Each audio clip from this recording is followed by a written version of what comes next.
Некалькі тыдняў таму у Кацярыны Гардзей нарадзілася дачка Агнія. Гэта ўжо другое дзіця ў сям'і. Маладая маці кажа, што часта асяроддзе не надта добразычлівае да сем'яў з маленькімі дзецьмі.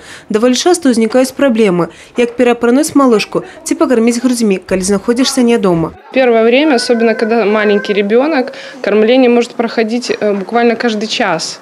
И сидеть дома целыми днями, целыми сутками невозможно.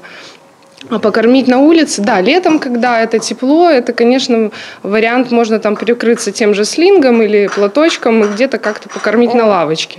Но, естественно, удобнее, когда это тихое, спокойное место, когда никто не ходит, не смотрит и лишний раз не заглядывает. Гэтыя праблемы магчыма вырашыць, калі стварыць у грамадскіх месцах пакоі для самых маленькіх, кажуць валанцёры сямейнага клуба «Гняздо».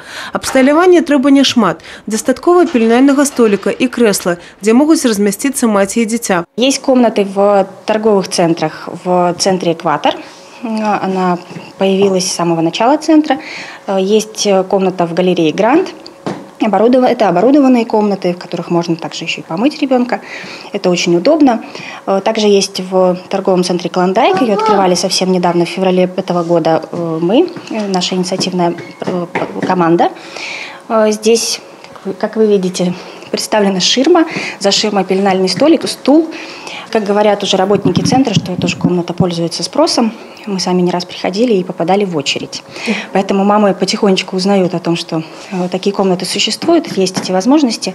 Вот это увеличивает возможность выехать с ребенком в город, провести здесь больше времени. Зараз у Брэсце таких пакояў 7, але гэтага недастаткова, кажуць валанцёры. Пацвярджае меркаванне и проведение интернет-опытання. Благодаря опросу в том числе мы сейчас можем сделать выводы и эти результаты предоставить городу, можем предоставить в торговые центры, в крупные торговые точки, в которых прежде всего предпочтительно расположить такие места.